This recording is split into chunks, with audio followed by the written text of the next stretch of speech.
High guys, welcome back to my channel Amrita লাইফস্টাইলে তোমাদের সকলকে স্বাগত। তোমরা সবাই কেমন আছো? আশা করি ভালো আছো। তোমাদের আশীর্বাদে আমিও ভালো আছি। তো আজকের রেসিপিটা কিন্তু পার্শে মাছের ঝোল।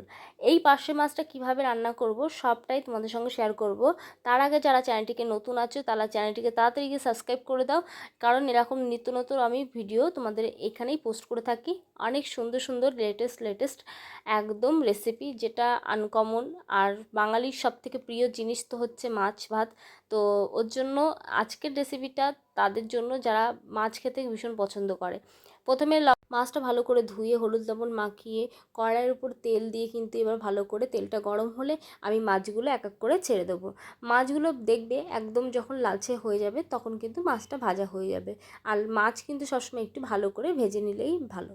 তো এখানে দেখো প্রত্যেকটা মাছ কিন্তু সুন্দর করে একটু ভেজে নিচ্ছি। পার্শে মাছ যারা খেয়েছো তারা তো জানো পার্শে মাছ কতটা খুব সুস্বাদু এবং খুবই টেস্টি মাছটা খেতে। তো যারা খাওনি তারাও একবার ট্রাই করে দেখো, খুবই ভালো মাছটা। তো তারপরে দেখো আমি কিন্তু ভালো করে একটু ভাজতে থাকছি। এই মাছটা এখানে ভাজা হয়ে এসছে প্রায়। আমি এক এক করে সমস্ত মাছগুলো এবার আমি তুলে নেব।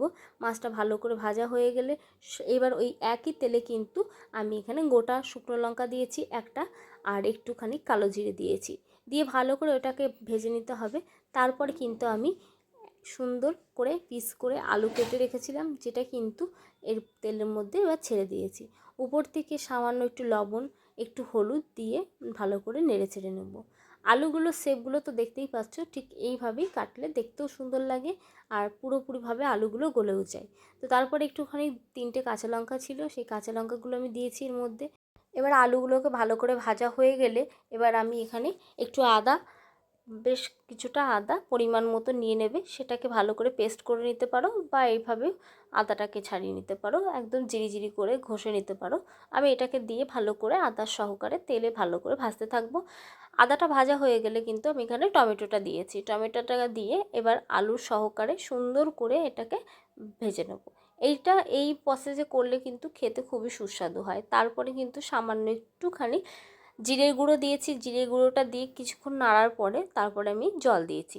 এই জলটা পরিমাণ মতন দেবে, যে যেরকম ঝোল পছন্দ করবে সেইভাবে। তো এখানে দেখতে পাচ্ছ জলটা আমার মনে হচ্ছে কম, তার জন্য আরেকটু বেশি দিয়েছি। কারণ ঝোলটা একটু বেশি হলে মাছ সবসময় মাছের ঝোল পাতলা হলেই বেশি ভালো লাগে, তার টেস্টটাও সেভাবেই আসে। তো এবারে একটুখানি সামান্য হলুদ লবণ উপর দিয়ে দিয়েছি ঝোলের উপর দিয়ে। এবার এটাকে ভালো করে টকবক করে আমি ফোটাতে দেবো। খুব সাধারণভাবে সহজেই হয়ে গেল দেখো। এবার টকবক করে ফুটে গেলেই কিন্তু মাছের ঝোলের রেসিপিটা কিছুটা কমপ্লিট হবে। যতক্ষণ না আলু গলছে ততক্ষণ কিন্তু আমাদের ওয়েট করতে হবে। তারপরে যখন আলুটা গলে যাবে তারপরে কিন্তু উপর থেকে আমি মাছগুলো এভাবে দিয়ে দিচ্ছি। মাছগুলো দিয়ে ভালো করে নেড়েচেড়ে নিলেই, একটু টকবক করে ফুটিয়ে দিলেই কিন্তু আমার পার্শে মাছের রেসিপিটা কমপ্লিট হয়ে আছে। তো তোমাদের কেমন লেগেছে ফুল ভিডিওটা কমেন্ট করে জানিও। ভালো লাগলে লাইক শেয়ার করো। আর এরকম নতুনত্ব ভিডিও পেতে গেলে আমার চ্যানেলটিকে সাবস্ক্রাইব করো। তোমাদের ভালোবাসা এবং তোমাদের আশীর্বাদ নিয়েই যাতে আরও ভালো কিছু করতে পারি, ভালোভাবে এগিয়ে যেতে পারি। সবাই ভালো থেকো, এভাবে পাশে থেকো।